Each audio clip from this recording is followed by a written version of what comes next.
If you want to gain millions of mastery points, you are in the right place. As your fellow player with thousands of hours of experience, I'll be giving you 5 of the absolute best methods to farm mastery points in the latest DLC. If you follow this guide, you will learn how to earn a whopping 1 million mastery points per hourly runs. Not only that, you will be learning the best auto farming builds for your everyday farming needs, so you can be truly overpowered and break the DLC in the fastest time possible. If you just started the DLC, Slimepit is still your best choice when it comes to quick mastery points, especially if you are a returning player. Chances are your characters are already maxed out or they only need few mastery points to reach the 100% skill tree. You don't really need that many mastery points, so Slimepit can still provide that gap on a pinch. But only do take advantage of this method if you want to take your run slowly. Slimepit can be accessed very early on in the Maniac difficulty, so it is more of a farming spot for base game players. The general farming build for this spot can be anything, but make sure that your main character is a ranged character so this character can still perform even during auto farming sessions. If you want to start preparing for the best auto team, I do have the best suggestions for you. The best ranged characters that are fully tested now are Eustace, being the best all around, Rakam, Tuyen, and Eugen. And it is really up to you which characters you would like to use as your other 3 AI companions. But of course, I also got you on this. And if you are following my guide so far, Eustace is highly suggested as your main character for auto farming. He is the best absolute character when it comes to do this job, and you hear me over and over now that his kit is best suited for auto farming. His overall damage is affected by overall distance from his targets, so his AI behavior tends to close in on enemies. His Acid Rage Howl will also allow him to go for parry attacks and head straight to the boss's location, minimizing your downtimes greatly. But I do have another trick for you to even lessen the idle times to almost 0% later on. Not to mention that this guy has an insane range when it comes to his bread and butter skills, which also hits like an absolute freight train. So you will be expecting solid performances from this guy across the board. For your 3 AI companions, Eugen, Siegfried, Tuyen, and Fediel are the safe choices in here. I want to highlight Frau as well as one of the best AI characters in the DLC, and I just don't pull my suggestions out of thin air. Everything is based on data, as you will see later on. And you can clearly see in here that these characters are absolute monsters in farming Chaos++ difficulty missions without a hassle. And for the sake of making this guide cohesive, I will tackle the exact build that you should be running later on in this guide if it's time to optimize. For now, you can use whatever build you have, and this will cover the next spots. And you don't want to miss that build that I'm talking about later on, since it can save you hundreds of hours worth of guesswork and testing. Running Slimepit is very simple. You need to wipe out as many small slimes as you can to spawn the bigger slimes in the arena that gives you more mastery points per kill. And you do have 3 minutes to do this, so kill as many enemies as you can. While I don't suggest doing auto farming sessions in here, but if you decide to, it is still possible, since your ranged characters will still perform and take out the nearest slimes covered by their range. And don't expect good returns as expected, since manual farming here is indeed by far superior, just like in any other method. When farming actively, each run takes around 3 minutes and you can expect 2200 mastery points per attempt. You can get 1,300 mastery points when auto farming on the other hand. And in an hour of consistent farming, you can expect 26,400 mastery points when in auto and a passable 43.6 mastery points in a pure active farming sessions. But if you want a better spot that can give you 5 times the gains without even lifting a single finger, then you might want to check out the next spot. The Sumo Pincer method is hands down the second best spot to farm mastery points in the early Chaos difficulty. Whether you are farming actively or in auto, the Jumbo Crab's title fight will do absolute wonders for your character progression. This spot can be accessed in Chaos Plus difficulty, which is not really that far when you're just starting the DLC. If you want to jump to this spot right away, it is a viable option as well. You don't really need broken setups to run this mission. This fight is not being gauged through strength, since the goal here is to push the crab to the edge of the arena to damage the enemy by 25%. Do this 4 times and the mission will be cleared. When I recorded this during my early progress in the DLC, my unoptimized auto farming setup could 100% clear each run in around 4 minutes to 5 minutes and gives a whopping 10k mastery points per run. This gives me an average of 140k mastery points per hour. And if you are going to run this mission actively, then you are expecting a great amount of 210k mastery points per hourly runs. But it doesn't stop there. This mission will also give you a lot of excess summoning crystals that you can recycle for even more mastery points that I didn't count in the calculation. But if you choose a change of pace and want that unbeatable feeling of progression, nothing beats the next spot when it comes to the early game. But Samurai, I'm a new player. What about Conflux? Can we use it to farm mastery points? Good question, my dear viewer. If you are a brand new player and want to max out your characters, then Conflux is the way. Nothing really beats this method when it comes to the early game. This method will allow you to farm Ambrosia, an item that gives you 15k mastery points per use. But the best thing is, this method will give you a whopping 4 Ambrosia per run, plus other raw materials, vital for your overall progression needs. For you to access this method, you need to reunite with Historia to start the epilogue of the Endless Ragnarok. This will lead you to Tredam Sanctum, where you can access the feature Conflux, which is basically part of the main story. And the event will also give you access to the Conflux Cycle 3 processions. Well, the actual method is pretty simple. Access Conflux Cycle 3 and check the rewards. Head to the Primarch's Ascension Awakening and notice that this set of rewards will give you 24 Dark Residue, 11 Tears of Apocalypse, 5 K9 White Blooms, and 5 Supreme Weapon Essences. The next step is clearing the whole Cycle 3 procession. After beating the final boss in Cycle 3 procession, make sure that you select the Primarch Ascension Awakening in the reward screen to get the rewards that I mentioned earlier. Head to Sierra and access Treasure Trade. And first, trade your 6 Tears of Apocalypse and 20 Dark Residue for 2 Azurite Splendors. Then trade the Splendors that you just got for 2 Ambrosia. Get 2 more Ambrosia by just trading your 5 K9 White Blooms and Supreme Essences. This will give you 4 Ambrosia in total, which is worth 15k mastery points each. When it comes to the farming results, depending on how strong your characters are, each whole Cycle 3 run lasts about 10 to 15 minutes and you get 4 Ambrosia in the process. If you do this consistently for an hour, you can expect a lovely amount of 240k to 360k mastery points per hourly runs. That is a serious amount for an early game player, but what if you want to gain millions of mastery points per hour? Then the next spot is for you. And if you are getting value so far, subscribe to the channel. Liking the video and engaging in the comments helps me more than you can imagine. Join our Discord server and team up with other players and help us build our community. Things will go spicier from here as we are going over the best of the best spots in the game. Taking the top 3 spotlight is the Revenge of the Ooze method. This method will allow the player to hunt newly added slimes in the DLC, the Celestial Slimes. Take this overall spot as a direct upgrade of the Slimepede mission when it comes to the actual raw mastery points gains. Expect a whopping 1.2 to 1.4 million mastery points per hour. Are you crazy, Samurai?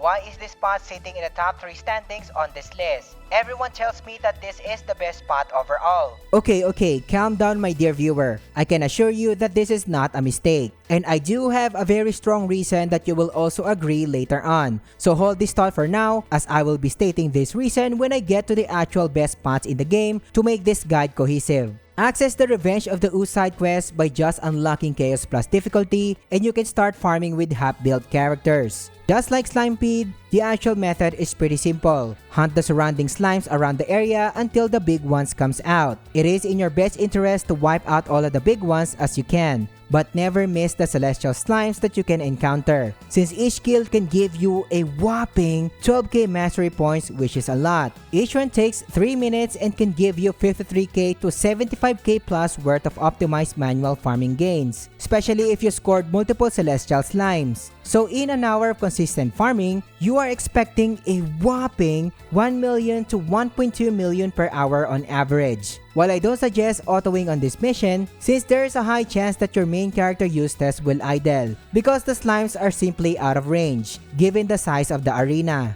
While I am also aware that you can optimize your auto farming characters in here so they can easily reach the slimes, and potentially have a zero downtime setup. but I simply don't recommend staying here for long since I mentioned that this is not the actual best spot overall, or where you should be burning your precious time on. Use this spot as a bridge to level up your first characters, then move on. But if you simply love to spend your time in the best way possible, then you will want to max out or spend your time wisely in the upcoming spots on this list.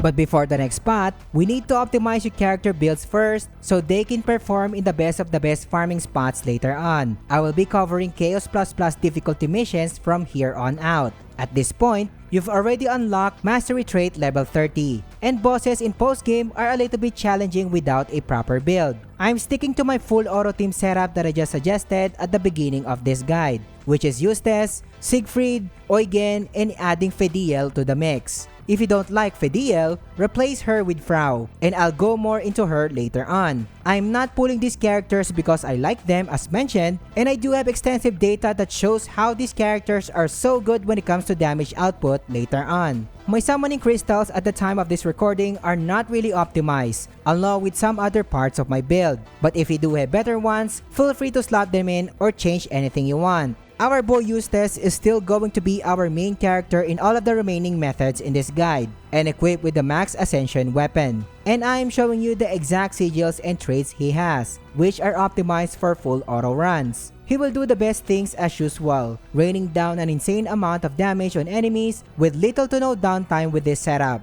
And I seriously don't know what side games fed to Siegfried, since he is an absolute beast and one of the best AIs in the game currently. Endless Ragnarok places great importance on stunning enemies, and stun is actually the meta now. Siegfried can output an insane stun damage because of his kit, while also outputting insane raw damage that sometimes can score way higher than Eustace. Eugen is indeed one of the staple characters even in the base game, and his AI behavior just went to god tier for some reason in the latest DLC. And I cannot stress how this guy is so consistent at dealing insane amount of damage that can rival Eustace and Siegfried. Aside from insane damage, he can also debuff enemies with poison and defense down, which is very important in the current meta, because debuffs now can stack multiple times on a single target. Last but not least is Fediel. Fediel is the main buffer of the team, because if you can remember, the attack damage boosting buff is now tremendously useful since they changed how damage buff work in the latest DLC. This allows you to enjoy the attack damage bonuses without worrying about the damage cap. She can pull her weight when it comes to damage as well, but her debuffing capabilities are what shines in this setup. She can apply defense down debuffs on enemies as well, which affects the whole team.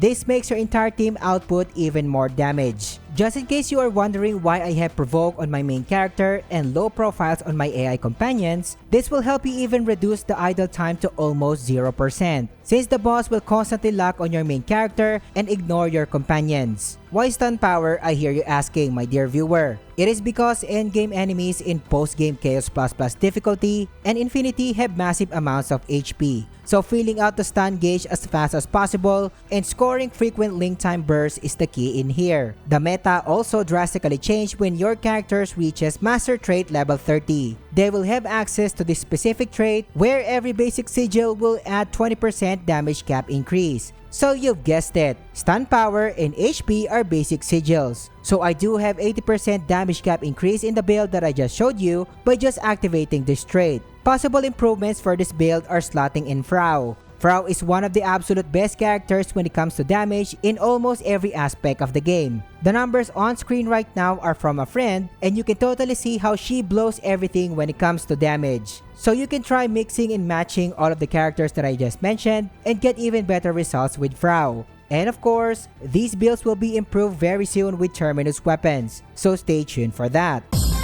Now that the build is ready, taking the top 2 spotlight in actually a better spot compared to the Revenge of the Ooze quest is the Meets Are Real quest. This is where the actual farming starts, since this quest can not only give you up to 456k mastery points per hour, but also gives you Fortitude Crystal Large and most importantly, Summoning Crystals. Samurai, are you out of your mind? How can a puny 456k compare to the 1.2 million average mastery points of Revenge of the Ooze quest? Let me give you a definitive answer, my dear viewer. Maxing out your mastery traits and mastery skill tree is just part of your progression. But summon crystals are the real endgame items that you will be grinding for so long that it takes days to get good ones. These stones are actually the one that makes your characters broken, since these summoning crystals can give you level 15 traits along with broken passives such as damage cap increase. So basically, they are an extension of your character builds that can give you 4 more slots. Like what you are seeing in here, where the golden boss can give me level 15 Spartan Echo along with an insane damage cap. If I equip this summon crystal, this means the Spartan Echo and the equip bonus, which is the damage cap in this case, will apply to all of my characters. Yes, you heard that pretty clearly and correctly, my dear viewer. Meaning I am now allowed to remove the actual Spartan Echo trait on my actual character builds and replace it with another offensive trait. So that means that's additional 4 equip bonuses and 4 additional free level 15 traits. With the summoning crystals have in mind, going back to the top 2 spot, the myths are real quest drops are the following summoning crystals that can help you drastically improve your character builds big time. It also gives you a possible 456k mastery points per hour as mentioned, and 350 fortitude crystals large, which is also scarce in the end game. And yes, you are getting more from the Revenge of the Ooze quest when it comes to MSP, but are you willing to trade those precious summoning crystals and fortitude crystals? You only need 1.5 million to 1.7 million to max out a character to master trait level 50. So I would rather spend my precious time in this top 2 spot and move on to the next method, and avoid too many mastery points overflowing from the Ooze quest and not getting anything aside from MSP. Not to mention that you will be focusing on 4 characters only if you are serious about progression. And you will be unlocking the Myths Are Real quests by beating the main story in Chaos++.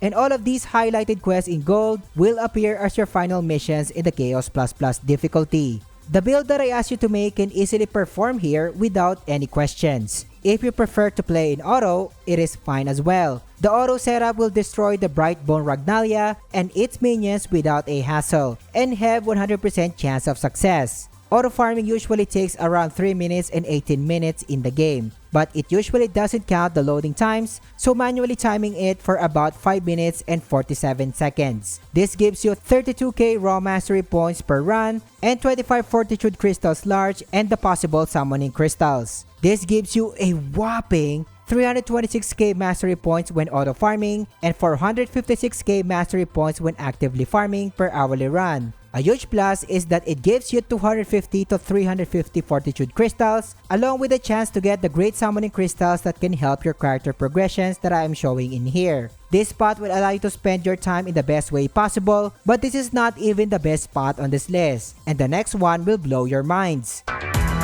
I firmly believe that the 4 Dragons is by far the best farming spot when it comes to mastery points, fortitude crystals, legendary right stones, and high-grade summoning crystals. Not only that, but this spot also gives you the chance to earn Spartan Echo Sigils, which are meta sigils that you want to get your hands on in the latest DLC. This spot will give you a mind-blowing 511k worth of MSP per hour with the current build that I just showed you, while also giving you the chance to earn up to 180 fortitude crystals. The fight will require you to beat 1 dragon at a time, then require you to beat 2 dragons in the same fight. And the auto lineup that I asked you to make never failed once in all of my testing, so you will be getting stable results. And of course, if you run this mission manually, you will be getting faster clear times just like on any other spot. Each run takes 7 to 8 minutes in the game, but the actual run would be 12 minutes and 10 seconds when you count the cycle and loading times. Manual fight were around 9 minutes and 30 seconds without really trying hard.